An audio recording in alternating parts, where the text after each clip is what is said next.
విద్యాశాఖ కీలక నిర్ణయం తీసుకుంది. పాఠశాలల్లో తెలుగు సబ్జెక్టును తప్పనిసరి చేస్తూ ఉత్తర్వులు జారీ చేసింది. తప్పనిసరిగా తెలుగు సబ్జెక్టు బోధించాలని ఉత్తర్వుల్లో పేర్కొంది. సిబిఎస్ఈ, ఐసీఎస్ఈ, ఐబీ సహా ఇతర బోర్డు స్కూళ్లలో అమలుకు ఆదేశాలు జారీ చేసింది. స్కూళ్లలో స్టాండర్డ్, సింపుల్ తెలుగు భాషను బోధించాలని చెప్పింది. 9వ తరగతి విద్యార్థులకు వచ్చే విద్యా సంవత్సరం నుంచి అమలు చేయనుండగా 10వ తరగతి నుంచి 2027 విద్యా సంవత్సరం నుంచి అమలు చేస్తామని విద్యాశాఖ పేర్కొంది.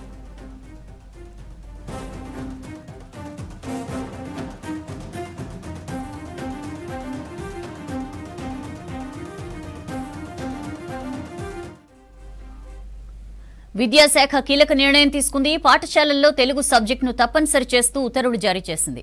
తప్పనిసరిగా తెలుగు సబ్జెక్టు బోధించాలని ఉత్తర్వుల్లో పేర్కొంది. సిబిఎస్ఈ, ఐసీఎస్ఈ, ఐబీ సహా ఇతర బోర్డు స్కూళ్లలో అమలుకు ఆదేశాలు జారీ చేసింది. స్కూళ్లలో స్టాండర్డ్, సింపుల్ తెలుగు భాషను బోధించాలని చెప్పింది.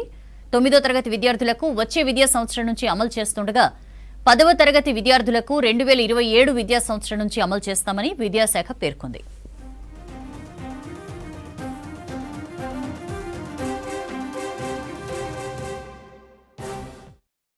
హైదరాబాద్ ను వరల్డ్ లైఫ్ సైన్సెస్ క్యాపిటల్ గా తీర్చిదిద్దుతామన్నారు ముఖ్యమంత్రి రేవంత్ రెడ్డి. ఫార్మా రంగ అభివృద్ధికి ఎంఎస్ఎంఈలను ప్రోత్సహిస్తామని చెప్పారు.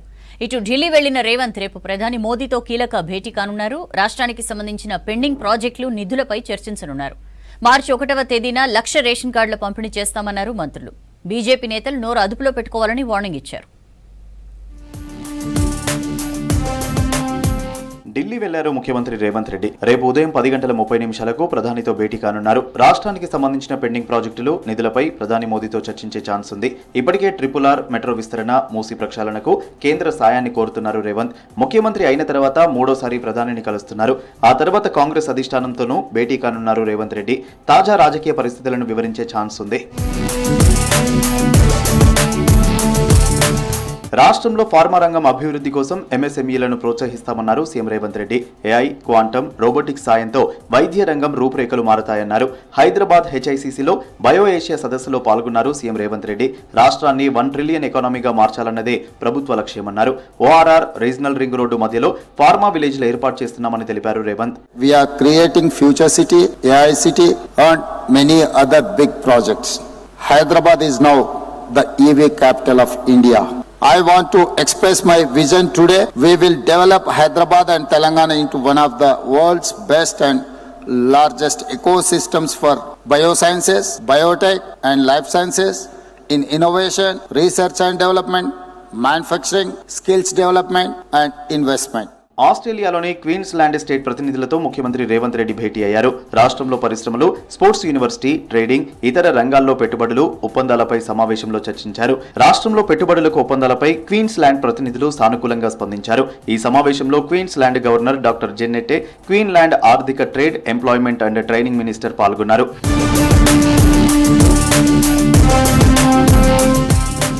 రాష్ట్రంలో యూరియా కొరత లేదని మరోసారి స్పష్టం చేశారు మంత్రి తుమ్మల నాగేశ్వరరావు. బీఆర్ఎస్ నేతలు 1-2 ఘటనలను ఉదాహరణగా చూపి విష ప్రచారం చేస్తున్నారని ఫైర్ అయ్యారు. కావాల్సినంత యూరియా అందుబాటులో ఉన్న సొసైటీ తెరిచే కంటే ముందే రైతులు వేచి చూడడంతో రద్దీ కనిపిస్తోందన్నారు.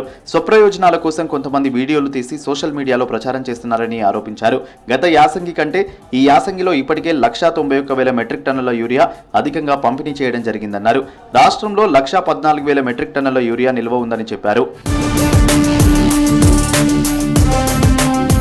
వర్గీకరణతో ఎవరి వాటా వాళ్లకు అందుతుందన్నారు మంత్రి దామోదర్ రాజనరసింహ. హైదరాబాద్ బేగంపేట హరిత ప్లాజాలో జరిగిన మాదిగల సభలో ఆయన పాల్గొన్నారు.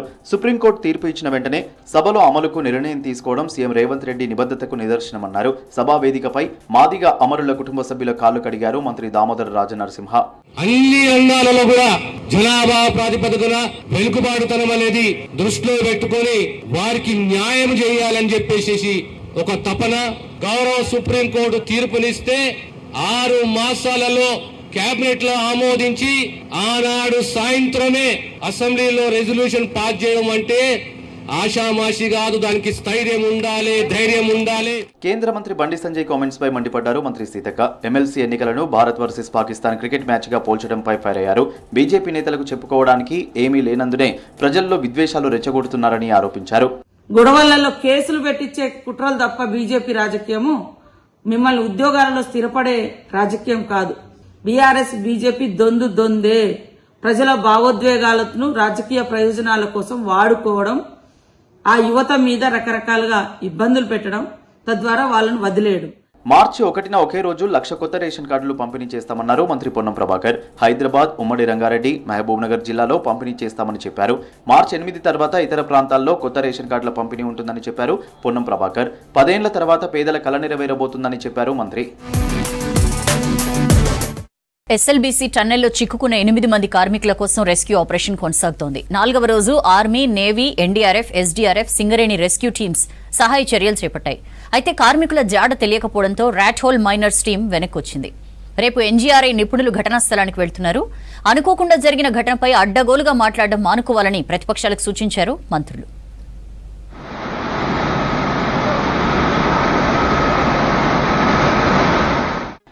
ఎస్ఎల్బీసీ టన్నెల్లో చిక్కుకున్న 8 మంది కార్మికుల ప్రాణాల్ని కాపాడేందుకు రాష్ట్ర ప్రభుత్వం అనేక ప్రయత్నాలు చేస్తోంది. Army, navy, NDRF, SDRF, Singareni rescue teams 24 గంటలు వర్క్ చేస్తున్నాయి. నార్త్ నుంచి స్పెషల్ గా వచ్చిన rat hole miners team spot కు వెళ్లింది. కార్మికుల జాడపై ఎలాంటి ఆచూకీ దొరకలేదు. దీంతో ర్యాట్ హోల్ మైనర్స్ టీం వెనక్కి తిరిగి వచ్చింది.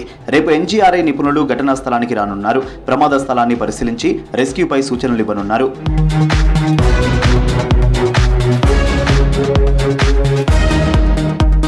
ఎస్ఎల్బీసీ టన్నెల్లో చిక్కుకున్న వారిని బయటకు తీసుకురావడానికి దేశంలో అందుబాటులో ఉన్న అత్యున్నత పరిజ్ఞానాన్ని ఉపయోగించుకుంటున్నామన్నారు డిప్యూటీ సీఎం బట్టి విక్రమార్క, మంత్రులు ఉత్తమ్ కుమార్ రెడ్డి, కోమటిరెడ్డి వెంకటరెడ్డి, జూపల్లి కృష్ణారావు. ప్రమాద సంఘటన స్థలాన్ని సందర్శించి సహాయక కార్యక్రమాలు పరిశీలించారు. ప్రాజెక్టు స్థలంలోని జేపీ కార్యాలయంలో ఉన్నత స్థాయి సమీక్ష చేశారు. ప్రమాదం జరిగిన తీరును అధికారులు వివరించారు.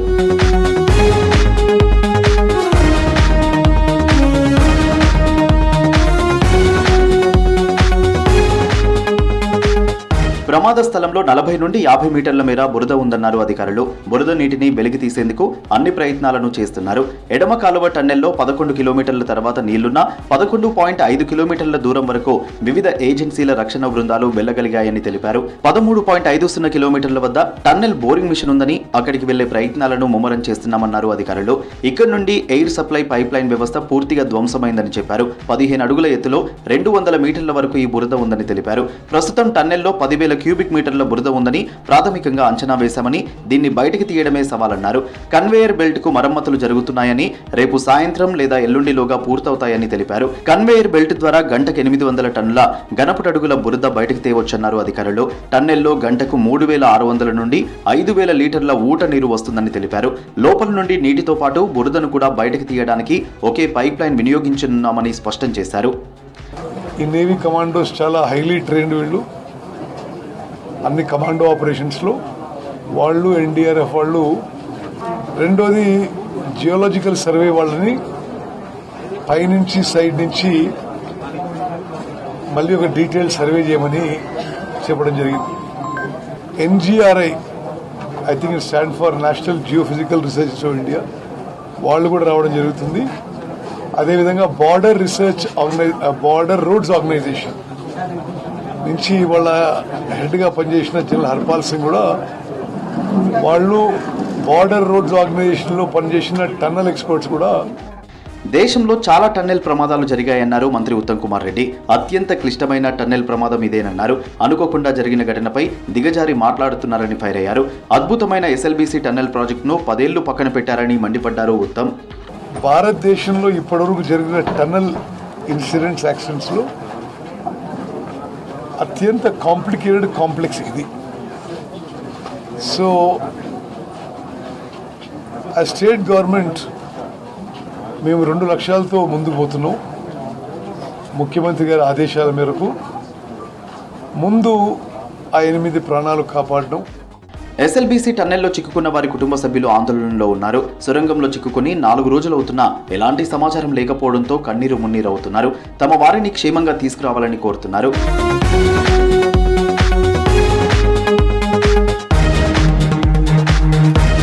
సొరంగంలో చిక్కుకున్న వారి కోసం అన్ని ప్రయత్నాలు చేస్తున్నామన్నారు మంత్రులు. ఎన్జీఆర్ఐ నిపుణుల సూచనలతో మరింత ముందుకు వెళ్తామని చెప్పారు అధికారులు.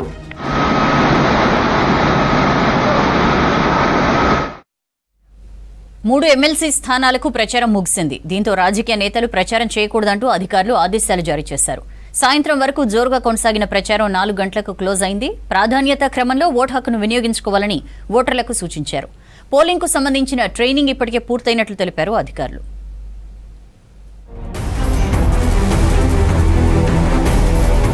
మూడు ఎమ్మెల్సీ స్థానాలకు ప్రచారం ముగిసింది. నోటిఫికేషన్ విడుదలైన నాటి నుంచి కొనసాగిన ఎమ్మెల్సీ ఎన్నికల ప్రచారంలో బీజేపీ, కాంగ్రెస్, స్వతంత్ర అభ్యర్థులు గెలిపే లక్ష్యంగా ప్రచారాన్ని చేశారు.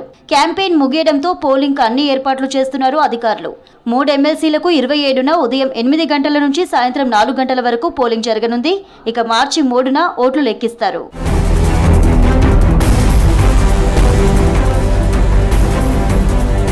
వరంగల్, ఖమ్మం, నల్గొండ నియోజకవర్గ పరిధిలో టీచర్స్ ఎమ్మెల్సీ ఎన్నిక కోసం 200 పోలింగ్ కేంద్రాలు ఏర్పాటు చేసినట్లుగా తెలిపారు అధికారులు. నల్గొండ జిల్లా ఉపాధ్యాయ నియోజకవర్గంలో 25,797 మంది ఓటర్లున్నట్లు తెలిపింది ఎన్నికల సంఘం. బరిలో మొత్తం 19 మంది అభ్యర్థులున్నారు. కరీంనగర్, మెదక్, ఆదిలాబాద్, నిజామాబాద్ ఉమ్మడి జిల్లాల పట్టభద్రుల టీచర్ కోటా ఎమ్మెల్సీ ఎన్నికలకు పోలింగ్ జరగనుంది. కరీంనగర్ పట్టభద్రుల ఓటర్లు 3,41,313, టీచర్ ఎమ్మెల్సీకి 25,921 మంది ఓటర్లున్నారు. ఉమ్మడి జిల్లాల వ్యాప్తంగా మొత్తం 680 పోలింగ్ కేంద్రాలు ఏర్పాటు చేశామన్నారు అధికారులు. గ్రాడ్యుయేట్స్ కాన్స్టిట్యున్సీ ఒకటి, తర్వాత టీచర్స్ కాన్స్టిట్యున్సీ 2, 24 జిల్లాల్లో ఈ ఎలక్షన్ జరుగుతుంది. దీనికి సంబంధించిన అన్ని విధాల ఎలక్టరల్ బాక్స్ ఈవీఎంస్ వాడడము, ఎలక్టరల్ బాక్స్ వాడటం, ఇక్కడ ఎలక్టరల్ బాక్స్ని ఏర్పాటు చేసుకోవడం, తర్వాత ఎలక్టరల్ రోల్ అనేది తయారు చేయడం, ఇవన్నీ కూడా పూర్తయినాయి. యాదాద్రి భువనగిరి జిల్లా వలిగొండలోని జిల్లా పరిషత్ ఉన్నత పాఠశాలలో పోలింగ్ సెంటర్ నెంబర్ 140లోని ఎమ్మెల్సీ ఎలక్షన్ ఏర్పాట్లను పరిశీలించారు జిల్లా కలెక్టర్ హనుమంతరావు. ఎన్నికల పోలింగ్ ప్రక్రియలో ఎలాంటి అవాంఛనీయ ఘటనలు జరగకుండా చర్యలు తీసుకోవాలని అధికారులను ఆదేశించారు. పటిష్ట బందోబస్తు ఏర్పాటు చేసినట్లుగా తెలిపారు పోలీసులు.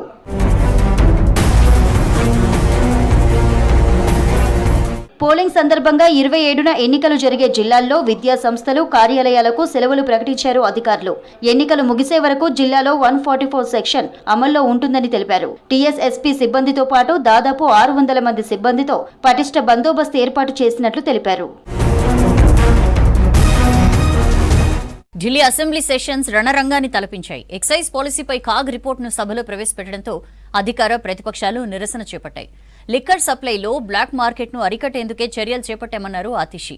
ఢిల్లీ అల్లర్ల కేసులో సజ్జన్ కుమార్ కు జీవిత ఖైదు పడింది. మహాకుంభమేళా పవిత్ర స్నానాల గురించి తాను ఎలాంటి కామెంట్ చేయలేదన్నారు బెంగాల్ సీఎం మమతా.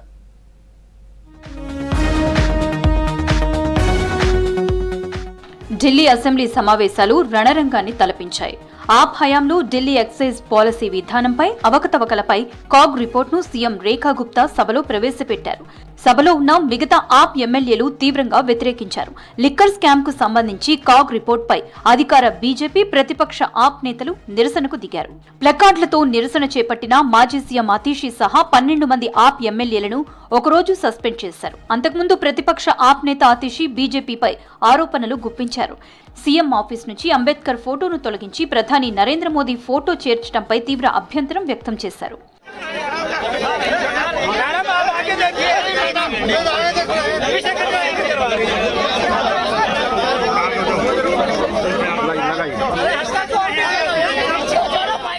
ఢిల్లీలో ఆమ్ ఆద్మీ పార్టీ హయాంలో తెచ్చిన లిక్కర్ పాలసీ పారదర్శకంగా ఉందన్నారు మాజీ సీఎం అతీషి. లిక్కర్ సప్లైలో బ్లాక్ మార్కెట్ ను అరికట్టేందుకు ఆప్ హయాంలో చర్యలు చేపట్టామన్నారు. కాగ్ రిపోర్టులో 28% కంటే ఎక్కువ అవినీతి కాంట్రాక్టర్ల ద్వారానే జరుగుతుందని తేలిందన్నారు. ఏ పార్టీకి లిక్కర్ కాంట్రాక్టులు ఉన్నాయో అందరికీ తెలుసన్నారు మాజీ సీఎం అతీషి. कि कितनी शराब बेची जा रही थी उसमें भ्रष्टाचार था, क्योंकि जो पैसा सरकार के पास आता था वो हर बॉटल के हिसाब से आता था. तो जो, और ये सब जानते हैं कि जो शराब बेचने वाले थे वो किस पार्टी से जुड़े हुए थे, किस पार्टी के लोग थे जिन्हें शराब के ठेके मिले हुए थे, किस पार्टी के लोग थे जिनको शराब बनाने के ठेके मिले हुए थे. దేశ రాజధాని ఢిల్లీలో జరిగిన సిక్కు వ్యతిరేక అల్లర్ల కేసులో కాంగ్రెస్ మాజీ ఎంపీ సజ్జన్ కుమార్ కు రౌస్ అవెన్యూ కోర్టు జీవిత ఖైదు విధించింది. 1984లో అల్లర్ల టైంలో సరస్వతి విహార్ ప్రాంతంలో జశ్వంత్ సింగ్, ఆయన కుమారుడు తరుణ్ దీప్ సింగ్ మర్డర్ కేసులో సజ్జన్ కుమార్ ను ఇదివరకే దోషిగా తేల్చిన ప్రత్యేక న్యాయస్థానం ఇవాళ శిక్ష ఖరారు చేసింది. సిక్కు అల్లర్లకు సంబంధించిన మరో కేసులో ఇప్పటికే సజ్జన్ తీహార్ జైల్లో జీవిత ఖైదు అనుభవిస్తున్నాడు. 2 కేసుల్లో సజ్జన్ కుమార్ కు స్పెషల్ కోర్టు జీవిత జీవిత ఖైదు విధించినట్లు న్యాయవాది హెచ్ఎస్ పుల్కా చెప్పారు. మరోవైపు సజ్జన్ కుమార్ కు మరణశిక్ష కోసం హైకోర్టుకి అప్పీల్ కు వెళ్లాలా వద్దా అని తర్వాత నిర్ణయిస్తామన్నారు ఢిల్లీ మంత్రి మజిందర్ సింగ్ సిర్సా. देखिए, हमें इस बात का अफसोस है और अफसोस रहेगा कि सज्जन कुमार जैसा दरिंदा जिसने 1984 इंदिरा गांधी के डेथ के बाद जैसे आतंक मचाया था दिल्ली की सड़कों पर, अलग अलग सेक्शन के तहत अलग अलग और जो सजाएं उसको हुई है वो भी उसमें ऐड होगी। पर मैं समझता हूं कि अगर फांसी की सजा होती तो ये कहीं ना कहीं सुकून वाली बात होती। అసెంబ్లీలో విపక్ష సభ్యుల ప్రశ్నలకు బీజేపీ సర్కార్ ఎలాంటి సమాధానాలు ఇవ్వలేకపోతోందన్నారు రాజస్థాన్ మాజీ సీఎం అశోక్ గెహ్లట్. తప్పులు ఎవరు చేస్తున్నారో ప్రజలు గమనిస్తున్నారని చెప్పారు. రాజస్థాన్ అసెంబ్లీ నుంచి 6 ఎమ్మెల్యేల సస్పెన్షన్ తక్షణమే ఎత్తివేయాలని డిమాండ్ చేశారు. पहली बार देखा कि सत्ता पक्ष जो है वो प्रोवोक कर रहे हैं विपक्ष को, जिससे कि कोई इश्यू बन जाए और हाउस के अंदर हाउस चले नहीं, उनको जवाब नहीं देना पड़े, कि वो जवाब दे नहीं पा रहे, ना क्वेश्चन आवर में ना बहस के अंदर. దేశ ఐక్యత కోసం అన్ని రాష్ట్రాల సమస్యలను కేంద్రం అర్థం చేసుకోవాలన్నారు national conference chief Farooq Abdullah. America president Donald Trump ప్రతి విషయంలో యుఎస్ ఫస్ట్ అన్నట్లే కేంద్ర సర్కార్ భారత్ ఫస్ట్ అని ముందుకు వెళ్లాలన్నారు. అమృత్సర్లోని హర్మందిర్ సాహెబ్ ను సందర్శించిన ఫరూక్ అబ్దుల్లా గోల్డెన్ టెంపుల్లో జరిగిన ప్రత్యేక ప్రార్థనల్లో పాల్గొన్నారు. हिंदू हो, मुसलमान हो, सिख हो, ईसाई हो, बौद्ध हो, जैन हो, जो भी वो भी जिनका कोई धर्म नहीं है, ये जो आग लगी है ये एक सियासी आग लगी है, वोट जीतने, और मैं अफसोस करता हूँ कि ये होना नहीं चाहिए. మహా కుంభమేళాలో పవిత్ర స్నానాల గురించి తాను ఎలాంటి కామెంట్ చేయలేదన్నారు బెంగాల్ సీఎం మమతా బెనర్జీ. మహా కుంభమేళాలో వ్యవస్థ గురించే మాట్లాడినట్టు చెప్పారు. ప్రణాళిక లేకపోవడంతో ప్రజలకు ఇబ్బందులు ఎదురవుతాయన్నారు. కుంభమేళా తొక్కిసలాటలో మరణించిన కుటుంబాలకు పరిహారం ఇవ్వాలని యూపీ సర్కార్ను రిక్వెస్ట్ చేస్తున్నట్లు చెప్పారు మమతా బెనర్జీ. సౌత్ ఈస్ట్ ఏషియాకు గేట్వేగా అస్సాం నిలుస్తుందన్నారు ప్రధాని మోదీ. 6 ఏళ్లలో అస్సాం ఆర్థిక వ్యవస్థ రెట్టింపైందన్న ప్రధాని 2030 నాటికి ఆర్థిక వ్యవస్థను 150 బిలియన్లుగా నిర్దేశించుకున్నామన్నారు. గ్లోబల్ ఇన్వెస్టర్ సమ్మిట్తో మధ్యప్రదేశ్ పెట్టుబడులు భారీగా వస్తాయన్నారు అమిత్ షా. అటు ఎఫ్టీఏ అగ్రిమెంట్ యూకే భారత్ మధ్య కీలక పరిణామమన్నారు కేంద్ర మంత్రి. జేపీ నడ్డాతో భేటీ అయిన బీహార్ సీఎం రాష్ట్రంలో తాజా రాజకీయాలపై డిస్కస్ చేశారు.